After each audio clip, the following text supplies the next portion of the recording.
Right now, we're about 24 hours from bitter cold temperatures rolling into North Texas. Thankfully, not going to look anything like this, okay?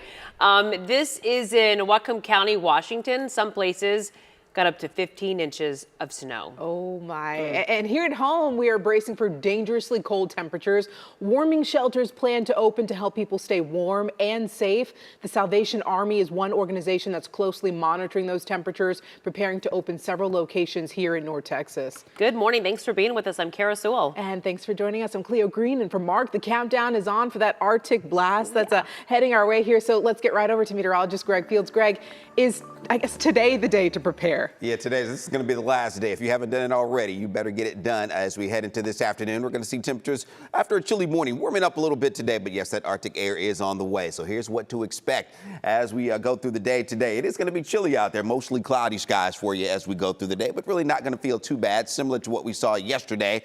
Now, the front is going to arrive tomorrow morning very early, between 7 a.m., 10 a.m., give or take a little bit. And those winds will sharply come around out of the northwest. So we're going to be looking at some gusts, 40+ miles per hour, perhaps, and those temperatures falling quickly through the day as well. We will be looking at some lower teens, upper teens, lower 20s as we head into the afternoon for tomorrow. So we're going to be around 22, 23 late in the day tomorrow with those wind chills in the single digits and teens as well. So yes, it is going to be quite cold for us. And then on Friday, lows will actually be in the teens, single digits. Wind chills will be below zero, and we won't get out of the 20s on Friday. So get ready. It is on the way. In the meantime, Fort Worth right now, it's a little colder heading out the door this morning, 30 degrees, mostly clear skies out there for you right now. Look how much colder it is compared to yesterday. So just a little taste of what is to come. We're about 10, 15 degrees colder compared to 24 hours ago. Looking at the upper 20s, heading out to Decatur at 27, 28 in Denton right now, 33 as we head out to Terrell.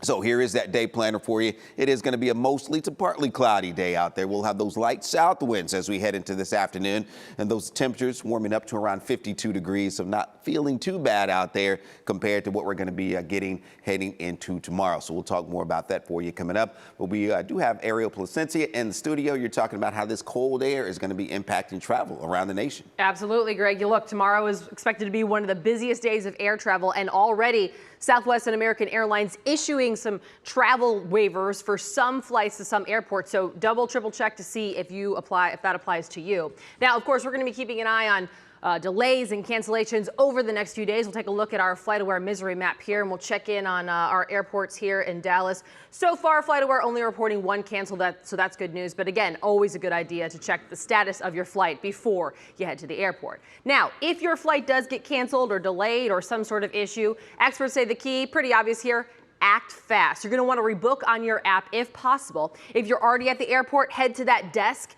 to that gate agent. While you're waiting in line, give customer service a call so you can kind of hit that from both angles there. And also be kind, because that gate agent has a lot of control and can really help you out if your flight is canceled.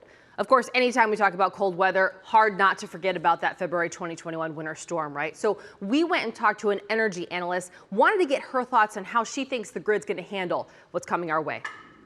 This is going to be a very cold event, but it's not going to be as frigid or as long or as wet and damp and icy as last year, so that there are less things that can take down a power plant or that can grind equipment to a halt.